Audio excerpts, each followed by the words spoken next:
আমায় বলতো মা আমি একটুখানি খেলে আমি বাবা তুই এখন বেরোস না আমি কিন্তু তোকে খাওয়াবো আমি পড়তে পাঠাবো 11টা বেজে যাবে এক্ষুনি আমি এক্ষুনি খাবো আমি একটুখানি খেলেই আমি চলে আসবো আমি কোথাও যাবো না আমায় তুমি ডাকবে আমি চলে আসবো। उस वक्त इलाके में हलचल सी मच गई जब एक लापता बच्चे का शव घर के बाथरूम से बरामद किया गया। जी हाँ, गुप्तीपड़ा के लापता बच्चे का शव घर के बाथरूम से बरामद। हम आपको बताते चले, बालागढ़ के गुप्तीपड़ा बाड़ागछिया इलाके में 5 वर्षीय सरवन साहा के लापता होने के मामले में एक नया मोड़ आ गया है। काफ़ी खोजबीन के बाद सुबह 5 बजे करीब उसके दादा शंभू साहा के बाथरूम से बेहोशी की हालत में बरामद किया गया। उसे तुरंत स्थानीय अस्पताल ले जाया गया, लेकिन वहां मौजूद डॉक्टरों ने बच्चों को मृत घोषित किया। घटना के बाद इलाके में मातम सा छा गया है।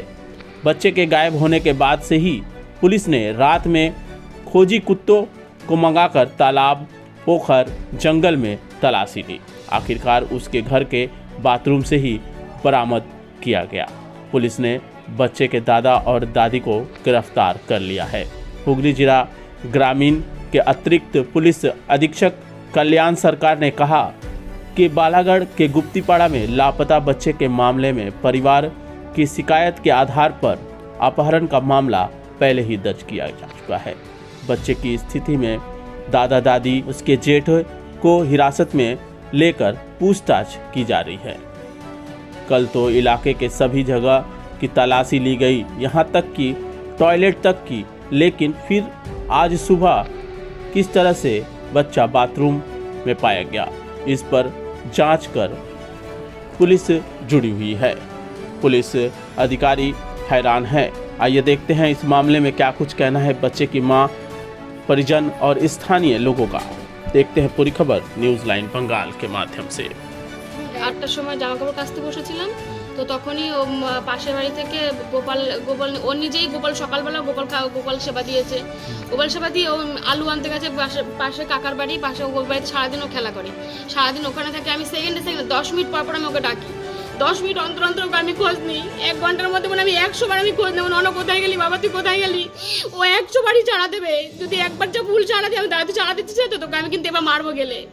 ও আমাকে গোপালের খাবারটা এখানে নামিয়ে দিয়ে ওইখান দিয়ে ছুটেছে। মানে এত তাড়াহুড়ো করেছে, জুতো দুটো এখানে ফেলে গেছে। আমায় বলতো মা আমি একটুখানি খেলে আমি বাবা তুই এখন বেরোস না আমি কিন্তু তোকে খাওয়াবো আমি পড়তে পাঠাবো 11টা বেজে যাবে এক্ষুনি আমি এক্ষুনি খাবো আমি একটুখানি খেলেই আমি চলে আসবো আমি কোথাও যাবো না আমায় তুমি ডাকবে আমি চলে আসবো। এরকম বলে এখানে ঝুট পুরো। আমি ওখান থেকে জামা কাপড় 5টা ছোট জামা কাপড় কেচে 8 ঘন্টার মধ্যে আমি বেরিয়েছি। আমি জুতোটা নিয়ে যাই, ওর তো ঠান্ডার ধাস লাগে, জুতোটা দিয়ে আসি। যদি জুতোটা খালি পায়ে হাঁটলে আবার সামনে পরীক্ষা আছে, জ্বর ঠান্ডা লাগবে হবে না। দিয়ে আমি আবার জুতোটা নিয়েই গেছি ওদের বাড়িতে। গিয়েই শুনি যে ছেলে ওদের বাড়িতে এনে 8টার সময় ওদের বাড়ি থেকে বেরিয়ে এসছে। সকাল আমার বাড়ি থেকে বেরিয়েছে 9টা, ওদের বাড়ি থেকে 8:30। আপনি কি কিছু সন্দেহ করছেন? আমি সেরকম কাউকে দেখিনি। এবার সন্দেহ বলতে ওর শুধু আইসক্রিমের প্রতিই লোভ। যদি কেউ আইসক্রিম দিয়ে লোভ দেখে তবেই ও বেরোবে। ওর কি নাম? স্বর্ণাভ সাহা। বয়স? 5 বছর। এই ডিসেম্বরের 2 তারিখে 5 বছর পূর্ণ হবে।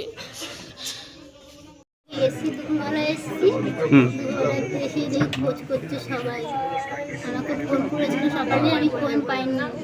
আর সবই আমি বাড়িতে আমাদের বাবা এসে কাজ থেকে আমার হাজব্যান্ড এসে বলছে বাড়িতে কিছু খবর পেলে। আমি কিসের খবর পাবো বলো, আমি তো না জানি কিছু ফোন করেনি। আমি বলছি হ্যাঁ কি জানি দেখিনি ফোন আমি এবার তো বললাম। বলছে ছেলেকে খুঁজে পাওয়া যাচ্ছে না। আমি বলছি কী বলছো? আমি আবার সাথে সাথে বাড়িতে ফোন করলাম, মা কী হয়েছে?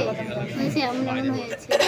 দিদি আমি আসলাম তখন আমার দিদিকে বললাম, দিদি রে আমার এমন সন্দেহ হয় তোর যা তোর শ্বশুর আর তোর শাশুড়িকে ওদেরকে একটু বলতে বল, পুলিশকে বল সব খুলে যে মনে একটু সন্দেহ হয়। কথাটা বললাম যে আর সারাদিনে খুঁজে পেলাম না। সকালবেলা আমরা সব এখানে বসে আছি। আর আমার দিদির শ্বশুর বাথরুমে ঢুকেছে, বাথরুমে ঢোকেনি পুরোপুরি। বলে কি এই বাচ্চা কার, এই বাচ্চা কার, এইগুলো মেরে এইগুলো কিছু রাখেনি, পুরো নীল হয়ে গেছে। এত মার মেরেছে বাচ্চাটাকে, কাল এত অত্যাচার করেছে। একটা মানুষ না, একটা মানুষের কলঙ্ক, একটা রাক্ষস, একটা রাক্ষস। এত খোঁজাখুঁজি হলো, কেউ দেখতে পেলাম। এই ঘটনা একটা মর্মান্তিক ঘটনা, কি বলবেন একজন গ্রামবাসী হিসেবে? প্রথমত স্বর্ণাভ সাহা 5 বছরের শিশু গতকাল থেকেই সকাল 8:30টার পর থেকে নিখোঁজ ছিল। ওর মাকে বলেছিল যে আমি দিদার ঘরে যাচ্ছি, এই বলে বেরিয়েছিল। তারপরে তো যথারীতি কিছুক্ষণ বাদে ওর মা বুঝতে পারে যে বাচ্চাটা আসছে না, করে খোঁজাখুঁজি করে। অনেক খোঁজাখুঁজির পর পুলিশ আসে, মানে খবর দেওয়া হয় পুলিশকে। পুলিশ এসে এখানে যথারীতি তল্লাশি করেছে, ড্রোনও ওড়ানো হয়েছে, পুলিশ কুকুরও এসছে এবং পুলিশ কুকুরও লোকেট করেছে বাড়ির আশেপাশেই। এবার আজকে সকাল 5:30টার সময় দেখা গেল বাড়ির বাথরুমে বাচ্চাটাকে অচৈতন্য অবস্থায় পাওয়া গেছে। পরবর্তীকালে জিরাট হাসপাতালে নিয়ে যাওয়া গেছে, শুনলাম এখন ডাক্তাররা মৃত ঘোষণা করেছেন। খবর যেটা আসছে বা যেটা আমরা প্রাথমিকভাবে দেখছি যে মনে হচ্ছে বাড়ির মধ্যে থেকেই যা ঘটনা ঘটার ঘটেছে। কি চাইছেন আপনারা? আমরা প্রথমত চাই ঘটনার তদন্ত ওসি বলাগড় নিজে করবেন, এক। দ্বিতীয়ত ফাস্ট ট্র্যাক কোর্টে বিচার হবে, দৃষ্টান্তমূলক আসামিদের শাস্তি হবে এবং ম্যাজিস্ট্রেটের উপস্থিতিতে পিএমটা হোক এবং সঠিক তদন্ত হোক।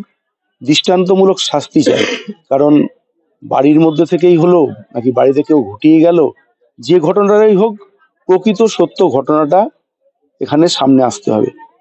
এবং কিছু কিছু গাফিলতিও আছে, কালকে সবাই এলেন, অনেক উচ্চপদস্থ আধিকারিকরাও, তারপরেও বডিটা খুঁজে পাওয়া গেল না। প্রত্যেক বাড়ি বাড়ি খোঁজা হলো, অথচ যে বাড়িটায় ঘটনা আজকে ভোরবেলা সেখান থেকে বডি পাওয়া গেল। এটা একটু আছে, আরো আরো গভীরে গিয়ে তদন্ত করতে হবে এবং উপযুক্ত আধিকারিককে দিয়ে যেন তদন্তটা করানো হয়। পুলিশের গাফিলতি মনে করছেন? পুরোপুরি গাফিলতি না থাকলেও ওনারা চেষ্টা করেছেন, কিন্তু ফাঁক ফোকর আছে। আজকে কর্ডনটা আমাদের এসে করাতে হচ্ছে, যে বাড়িতে গাদা গাদা লোক ঢুকতে দেবেন না, কিছু কিছু তথ্য প্রমাণ নষ্ট হতে পারে। তো যে দায়িত্বে রয়েছে তার সেই জ্ঞানটা যার নেই, সেরকম লোকরা যেন আইও না হয়। প্রয়োজনে আমি ডাইরেক্ট এসপি সাহেবের সঙ্গে কথা বলবো।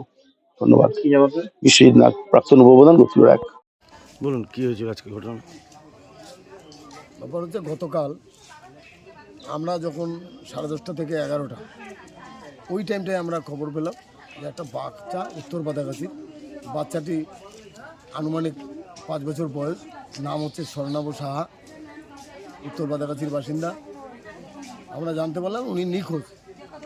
তা নিখোঁজ হওয়ার পরে আমরা প্রশাসনকে, যেহেতু আমরা পঞ্চায়েত, আমি উপপ্রধান, সেই হিসাবে আমার একটা কর্তব্য পড়ে, আমিও প্রশাসনের সঙ্গে যোগাযোগ করি। প্রশাসন সঙ্গে সঙ্গে তাদের কর্তব্য তারা সকাল থেকে সারা রাত পর্যন্ত কর্তব্য তারা পালন করেছে। আমরা ওখানেই ছিলাম। ততক্ষণে পুলিশ বা পরে কুকুর টুকুর এনে গিয়েও তদন্ত করে ঘুরে করে রাত্রে কোনো বডি কোনো রকম পাওয়া যায়নি। খোঁজখবর ওই ইঙ্গিত একটা পাওয়া গেছে বলেই পুলিশ বাড়ির চারিদিকে ঘিরে বসেছিল। আজকে ভোর আনুমানিক 5টা নাগাদ বডিটি বাথরুমে দেখতে পাওয়া যায়, তাদের বাড়ির ভেতরেই। সেই অবস্থায় পুলিশ সঙ্গে সঙ্গে তার দাদু, ঠাকুরদা আর কি, তেনাকে এবং তার ঠাকুমা এবং তার জেঠিমাকে পুলিশ তাদের হস্তক্ষেপে নিয়ে চলে গেছে। শিশুটিকে জিরাট আহমেদপুর হাসপাতালে নিয়ে যাওয়া হয় এবং জিরাট হাসপাতাল থেকে তাকে মৃত বলে ঘোষণা করা হয়। বডিটি কতক্ষণ পর পাওয়া গেছে আর কি? বডিটি মোটামুটি কালকে বলছে ওরা, বাড়ির লোক বললো আনুমানিক 9টা নাগাদ, তা আজকে ভোর মোটামুটি 5টা নাগাদ। কে দেখেছে প্রথম? ওখান থেকে ওই ছেলের যে দাদু, উনি আর কি দেখেছে, বললো বাচ্চা কার এই বলে উনি চিৎকার করেন। তখন পুলিশ গিয়ে সাথে সাথে ওনাদের হস্তান্তরে নিয়ে নেয়, ওনাকেও নিয়ে চলে যায়। পরবর্তীকালে ওর দাদু, মানে ঠাকুমা এবং জেঠিমা বাচ্চাটির, তাদেরকেও পুলিশ এখান থেকে নিয়ে থানায় নিয়ে হস্তান্তর করে। ঠিক আছে।